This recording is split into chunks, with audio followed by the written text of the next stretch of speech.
हाल ही में हुए ऑपरेशन सिंदूर की सफलता को देखते हुए डीडी हाट में तिरंगा शौर्य सम्मान यात्रा निकाली गई। इस यात्रा में डीडी हाट के विधायक भीषण सिंह चुफाल के साथ ही विभिन्न जन संगठनों, पूर्व सैनिकों और स्कूली बच्चों ने शिरकत की। यात्रा रामलीला मैदान से शुरू होकर शहीद स्मारक में समाप्त हुई। इस दौरान वक्ताओं ने कहा कि पहलगाम की घटना के बाद जिस तरह से भारत की सेना ने पाकिस्तान में बसे आतंकवादियों के ठिकानों को नेस्तनाबूद किया है, उससे पूरे देश के लोग अपने आप को गौरवान्वित महसूस कर रहे हैं। डीडी हाट में जो आज तिरंगा यात्रा निकाली गई, ये तिरंगा यात्रा विद्यालय के छात्रों और विभिन्न संगठनों, भारतीय जनता पार्टी द्वारा निकाली गई। जो पाकिस्तान के जो आतंकवादी शिविर थे, उन शिविरों में जो भारत द्वारा निर्मित वैज्ञानिकों द्वारा जो हथियार थे, उन हथियारों द्वारा उन आतंकवादियों के शिविरों को ध्वस्त किया गया और जो वहाँ के एयर सिस्टम थे उनको भी ध्वस्त किया गया था। इसलिए पाकिस्तान ने बिल्कुल घुटने टेक दिए थे। ये श्रेय भारतीय के जो जवान हैं और प्रधानमंत्री नरेंद्र मोदी जी को और यहाँ के जो वैज्ञानिक उनको जाता है। इसलिए मैं इस आज के तिरंगा यात्रा में सबको आप सबसे मिलूंगा और आप सबका धन्यवाद अदा करता हूँ। हमारी मांगे पूरी करो, हमारी मांगे पूरी करो, हमारी मांगे पूरी करो। पिथौरागढ़ जिले के सस्ता गल्ला विक्रेताओं ने अपनी विभिन्न मांगों को लेकर जिला मुख्यालय में धरना देते हुए प्रदर्शन किया। इनका कहना है कि सरकार ने उन्हें मानदेय दिए जाने का आश्वासन दिया था, लेकिन वो शासन, प्रशासन और विभाग से अनेकों बार अपनी गुहार लगा चुके हैं, पर सरकार ने सस्ता गल्ला विक्रेताओं के साथ हमेशा छल किया है, जिसकी वजह से उनके लिए अब परिवार का भरण पोषण करना भी कठिन हो गया है। देखिए, हम लगातार शासन प्रशासन से मानदेय की गुहार विगत कई वर्षों से लगाते हुए आए हैं।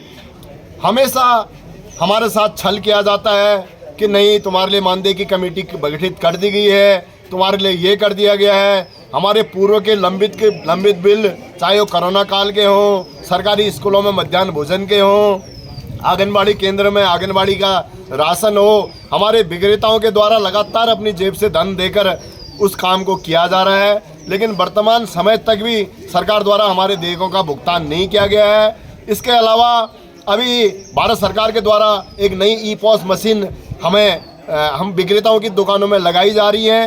तो हमारी सरकार से यह डिमांड है कि सबसे पहले पूरे गोदामों को धर्म कांटे से लेस किया जाए, वहाँ पर पूरा कंप्यूटरीकृत किया जाए, वहाँ पर से राशन तोल के विक्रेता को देने की व्यवस्था की जाए। उसके बाद ही हमारी दुकानों में इन ई-पॉस मशीनों को लगाया जाए। लेकिन मैग्नासाइड दो, मैग्नासाइड दो, मैग्नासाइड दो। पिथौरागढ़ स्थित मैग्नेसाइट फैक्ट्री खोलने की मांग को लेकर कांग्रेस कार्यकर्ताओं ने जोरदार प्रदर्शन किया। इस दौरान कांग्रेस कार्यकर्ताओं ने कहा कि पहाड़ों से पलायन रोकने के लिए ऐसे उद्योगों का खुलना जरूरी है। कांग्रेस ने जल्द ही मैग्नेसाइट फैक्ट्री नहीं खोले जाने पर उग्र आंदोलन की चेतावनी दी है।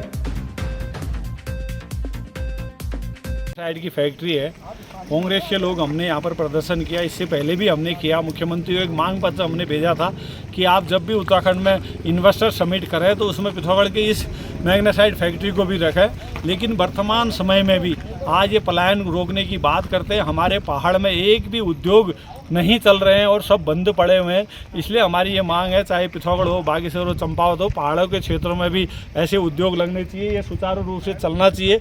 यही हमारी मांग है। आने वाले समय में हम कांग्रेस के लोग डबल इंजन की सरकार के खिलाफ, अगर ये मैग्नेसाइट फैक्ट्री शुरू नहीं की गई तो इनके खिलाफ आंदोलन करेंगे और सड़कों पर जाएंगे।